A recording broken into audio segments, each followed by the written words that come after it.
Hello दोस्तों, स्वागत है आपका अपने यूट्यूब चैनल एवन सक्सेस पर। तो सीडीपी की हमारी जो क्लास चल रही है, यानी कि सीडीपी की जो सीरीज़ चल रही है, उस सीरीज़ में हमारा ये 25 आज का दिन है। और इससे पहले हम 24 क्लासें ऑलरेडी डिस्कस कर चुके हैं। अगर आपने वो नहीं देखी है तो डिस्क्रिप्शन में लिंक दिया हुआ है, आप वहाँ जाकर देख सकते हैं। तो ये जो हमारी क्लास है वो हेल्पफुल होने वाली सी टेट और अदर स्टेट के जो भी हमारे टेट एग्जाम्स हैं उनको लेके काफ़ी हेल्पफुल होने वाली क्लास है। तो लास्ट तक बने रहिए और एक एक क्वेश्चंस को देखिए कि किस तरह से एग्जाम्स में प्रीवियस ईयर एग्जाम्स में क्वेश्चन पूछे जाते रहे हैं और आपकी तैयारी किस हिसाब से चल रही है आगे आने वाले टीचिंग एग्जाम्स को लेकर। ठीक है, तो ये हमारी ऑल टीचिंग एग्जाम्स को टारगेट करती हुई वीडियो है।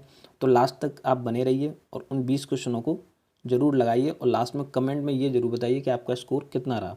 तो चलिए हम बढ़ते हैं पहले क्वेश्चन की तरफ। पहला क्वेश्चन है हमारा कि शिक्षण का विकासात्मक परिप्रेक्ष्य शिक्षकों से यह मांग करता है। तो जो शिक्षण का विकासात्मक परिप्रेक्ष्य है वो शिक्षकों से क्या मांग करता है। ऑप्शन ए है, इस प्रकार का अधिगम उपलब्ध कराएं कि जिसका परिणाम केवल संज्ञानात्मक क्षेत्र के विकास में हो। ऑप्शन बी है, कठोर अनुशासन बनाए रखने वाले बने क्योंकि बच्चे अक्सर प्रयोग करते हैं। और ऑप्शन सी है, विकासात्मक कारकों से ज्ञान के अनुसार अनुदेशन युक्तियों का अनुकूलन करें। और ऑप्शन डी है, विभिन्न विकासात्मक अवस्था वाले बच्चों के साथ समान रूप से व्यवहार करें। तो इस प्रश्न का जो राइट आंसर हो जाएगा ऑप्शन सी हो जाएगा कि विकासात्मक कारकों के ज्ञान के अनुसार अनुदेशन युक्तियों का अनुकूलन करें। तो सी इस प्रश्न का सही उत्तर हो जाएगा। और आपने इस क्वेश्चन का क्या आंसर लगाया था वो भी आप कमेंट में बता देंगे कि आपने इस क्वेश्चन का क्या आंसर लगाया था। अगले क्वेश्चन की ओर बढ़ते हैं। अगला क्वेश्चन है कि भारत में अधिकांश कक्षाएं बहुभाषी होती हैं और इसे शिक्षक द्वारा रिक्त स्थान के रूप में देखा जाना चाहिए। तो किस शिक्षक द्वारा किस रूप में देखा जाना चाहिए हमें बताना है। ऑप्शन ए है समस्या के रूप में, ऑप्शन बी है संसाधन के रूप में, ऑप्शन सी है बाधा के रूप में, या ऑप्शन डी है परेशानी के रूप में। तो इस प्रश्न का जो राइट आंसर ऑप्शन बी हो जाएगा, संसाधन के रूप में हमें देखा जाना चाहिए। ठीक है, तो बी हमारा इस प्रश्न का सही उत्तर हो जाएगा। अगले प्रश्न की ओर बढ़ते हैं। अगला प्रश्न है कि शिक्षार्थी द्वारा की गई गलतियां और त्रुटियां। ऑप्शन ए है, शिक्षक और शिक्षार्थियों को की असफलता के सूचक हैं। ऑप्शन बी है, उनके चिंतन को समझने के अवसर के रूप में देखी जानी चाहिए। ऑप्शन सी है, कठोरता से निपटाई जानी चाहिए। और ऑप्शन डी है, बच्चों को कमजोर अथवा उत्कृष्ट चिन्हित करने के अच्छे अवसर हैं। तो इस प्रश्न का जो राइट आंसर होगा हमारा ऑप्शन बी हो जाएगा कि उनके चिंतन को समझने के अवसर के रूप में देखी जानी चाहिए। ठीक है, तो हमारा 20 प्रश्न का राइट आंसर हो जाएगा। और आपका क्या आंसर था वो भी आप कमेंट में बताएंगे कि आपने इस क्वेश्चन का क्या आंसर लगाया था। अगले प्रश्न की ओर बढ़ते हैं। अगला प्रश्न है हमारा कि रिक्त स्थान के विचार से किसके विचार से बच्चे सक्रिय निर्माता, ज्ञान निर्माता तथा नन्हे वैज्ञानिक हैं जो संसार के बारे में अपने सिद्धांत की रचना करते हैं। तो यह विचार किसका था। ऑप्शन ए है पावलोव का था, ऑप्शन बी है युंग का था। ठीक है, ऑप्शन सी है प्याजे का था, या ऑप्शन डी है स्किनर का था। तो किसका था यह विचार। तो इस प्रश्न का जो राइट आंसर है प्याजे हो जाएगा। ऑप्शन सी इस प्रश्न का राइट आंसर हो जाएगा। प्याजे ने कहा था कि बच्चे सक्रिय ज्ञान निर्माता हैं और नन्हे वैज्ञानिक भी बच्चे होते हैं। तो सी इस प्रश्न का राइट आंसर हो जाएगा। और आपका क्या आंसर था वो भी आप कमेंट में जरूर बताएंगे कि आपने इस क्वेश्चन का क्या आंसर लगाया। अगले प्रश्न की ओर बढ़ते हैं। अगला प्रश्न है कि बाल केंद्रित शिक्षा शास्त्र का अर्थ है। तो बाल केंद्रित शिक्षा शास्त्र का क्या अर्थ है। ऑप्शन ए है, बच्चों को शिक्षक का अनुगमन और अनुकरण करने के लिए कहना। ऑप्शन बी है, बच्चों की अभिव्यक्ति और उनकी सक्रिय भागीदारी को महत्व देना। ऑप्शन सी है, बच्चों को पूर्ण रूप से स्वतंत्रता देना। और ऑप्शन डी है, बच्चों को नैतिक शिक्षा देना। तो इस प्रश्न का जो राइट आंसर हो जाएगा वो ऑप्शन बी हो जाएगा, बच्चों की अभिव्यक्ति और उनकी सक्रिय भागीदारी को महत्व देना। ठीक है, तो 20 प्रश्न का राइट आंसर हो जाएगा। अगले प्रश्न की ओर बढ़ते हैं। अगला प्रश्न है, जटिल परिस्थिति को संसाधित करने में शिक्षक बच्चों की सहायता कर सकता है। जटिल परिस्थितियों में बच्चों की सहायता किस प्रकार कर सकता है एक शिक्षक। ऑप्शन ए है, कोई भी सहायता न देकर जिससे बच्चे अपने आप निर्वाह करना सीखें। ऑप्शन बी है, उस पर एक भाषण देकर। ऑप्शन सी है, कार्य को छोटे हिस्सों में बांटने के बाद निर्देश लिखकर। और ऑप्शन डी है, प्रतियोगिता को बढ़ावा देकर और सबसे पहले कार्य पूरा करने वाले बच्चे को पुरस्कार देकर। तो इस प्रश्न को जो राइट आंसर है वो आपका सी हो जाएगा कि कार्य को छोटे छोटे हिस्सों में बांटकर और बांटने के बाद उसके निर्देश लिखकर। तो सी इस प्रश्न का राइट आंसर हो जाएगा। और आपका क्या आंसर है इस क्वेश्चन का वो भी आप कमेंट में बता देंगे कि आपका क्या आंसर है। अगले प्रश्न की ओर बढ़ते हैं। अगला प्रश्न है कि शिक्षार्थियों से यह अपेक्षा करना कि वे ज्ञान को उसी रूप में पुनः प्रस्तुत कर देंगे जिस रूप में उन्होंने उसे ग्रहण किया है। ऑप्शन ए है यह एक प्रभावी आकलन युक्ति है। ऑप्शन बी है समस्यात्मक है क्योंकि व्यक्ति अनुभवों की व्याख्या करते हैं और ज्ञान को ज्यों का त्यों पुनः उत्पादित नहीं करते। ऑप्शन सी है अच्छा है क्योंकि जो भी हमारे मन में है हम उसे रिकॉर्ड करने लगते हैं। ऑप्शन डी है अच्छा है क्योंकि वह शिक्षक के लिए आकलन में सरल है। तो इस प्रश्न का जो राइट आंसर हो जाएगा वो ऑप्शन बी हो जाएगा, समस्यात्मक है क्योंकि व्यक्ति अनुभवों की व्याख्या करते हैं और ज्ञान को ज्यों का त्यों पुनः उत्पादित नहीं करते हैं। ठीक है, तो 20 प्रश्न का हमारा क्या हो जाएगा, राइट आंसर हो जाएगा समस्यात्मक है।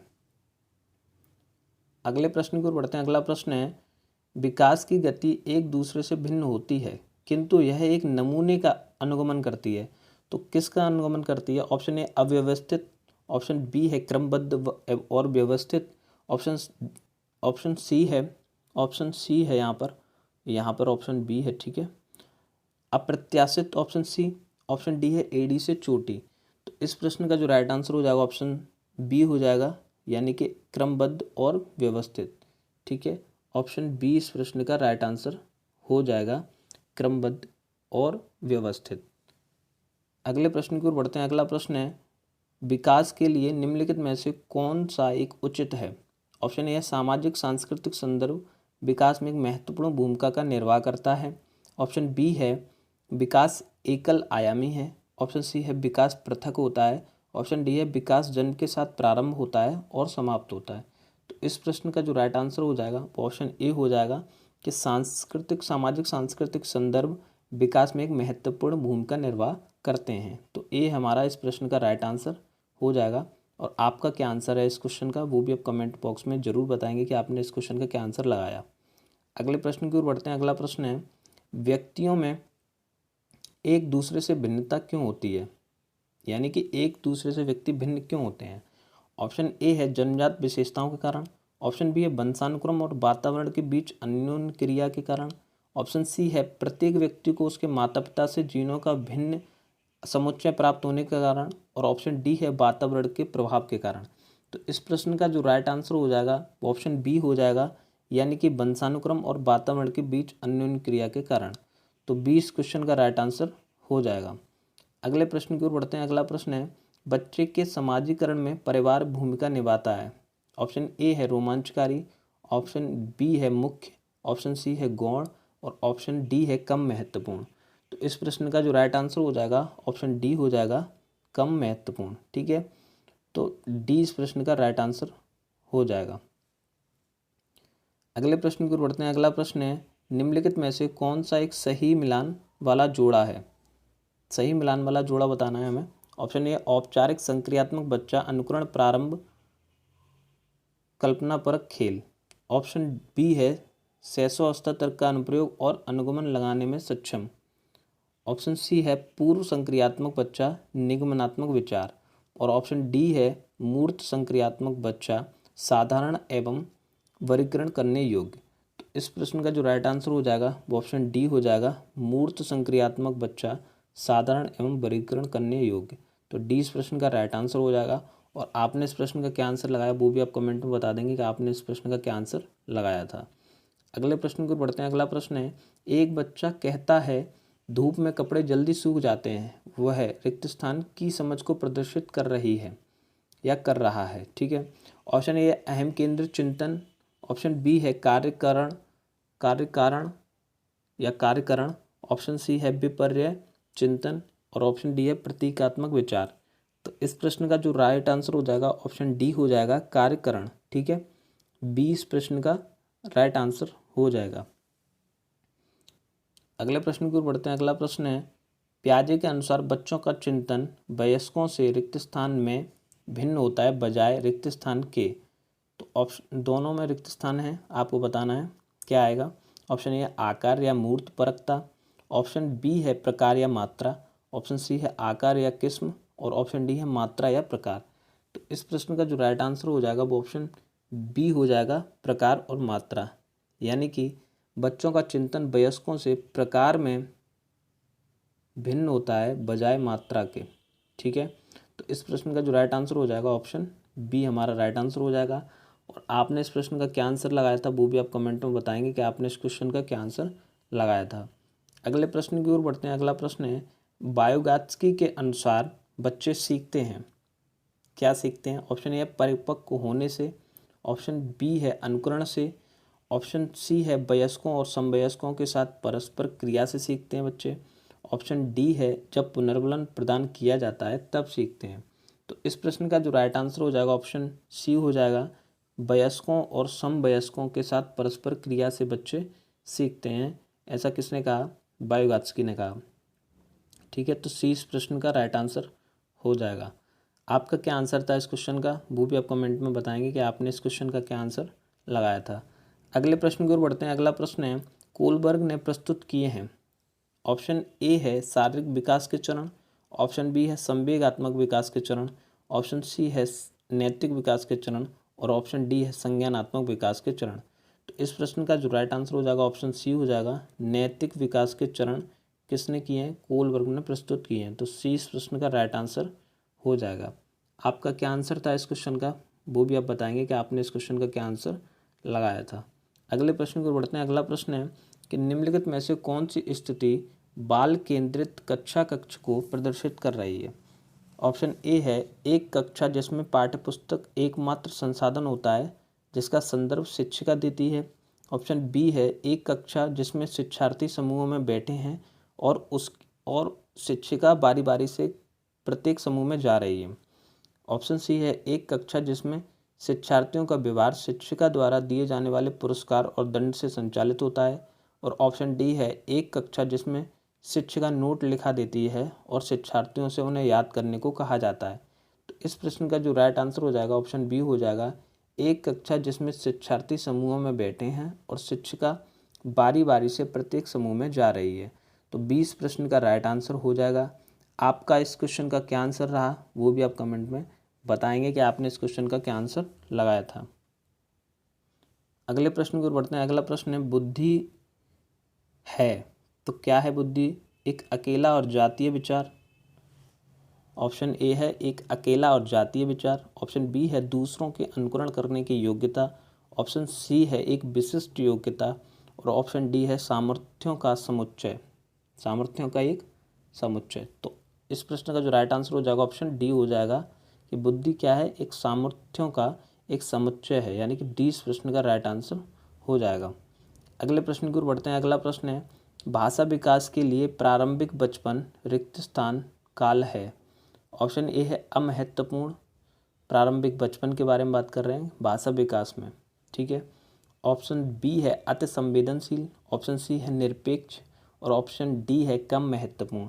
तो इस प्रश्न का जो राइट आंसर हो जाएगा ऑप्शन बी हो जाएगा, अति संवेदनशील। तो बी इस क्वेश्चन का राइट आंसर हो जाएगा हमारा। और आपने इस क्वेश्चन का क्या आंसर लगाया वो भी आप कमेंट में बताएंगे कि आपने इस क्वेश्चन का क्या आंसर लगाया। अगले प्रश्न की ओर बढ़ते हैं। अगला प्रश्न है, आकलन है, क्या है आकलन? आकलन के बारे में पूछ रहे हैं। ऑप्शन ए है बच्चों में प्रतियोगितात्मक भावना को सक्रिय रूप से बढ़ावा देना है आकलन।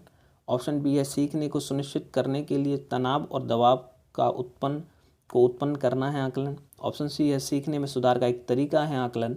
या ऑप्शन डी है बच्चों को लेबल करने और वर्गीकृत करने की अच्छी रणनीति है एक आकलन।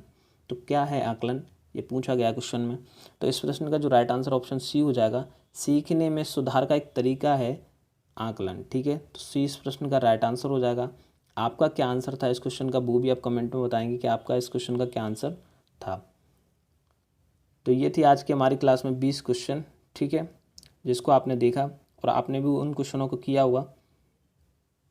ठीक है, तो आपने उन 20 क्वेश्चनों में क्या स्कोर किया वो आप कमेंट में बताएंगे। आपने इन 20 क्वेश्चनों में कितना स्कोर किया, यानी कि आपके इन 20 क्वेश्चनों में कितने क्वेश्चन ठीक रहे। तो वीडियो अगर आपको अच्छी लगी हो तो वीडियो को लाइक अवश्य करें और शेयर करें उन सभी दोस्तों को जो आपके सीटेट और अदर स्टेट के जो भी हमारे टेट एग्ज़ाम्स में, जो भी हमारे टीचिंग एग्ज़ाम से रिलेटेड एग्ज़ाम्स हैं उनको शेयर कर दें। ठीक है, तो तो ये थी हमारी आज की क्लास जिसमें हमने 20 क्वेश्चन देखे। नेक्स्ट क्लास में हम फिर से 20 क्वेश्चन देखेंगे, ठीक है। तो आप उनको लगाइए और अपना मूल्यांकन कीजिए कि किस प्रकार से आपकी तैयारी चल रही है। तो मिलते हैं नेक्स्ट वीडियो में कुछ नए प्रीवियस ईयर क्वेश्चन के साथ। तब तक के लिए धन्यवाद।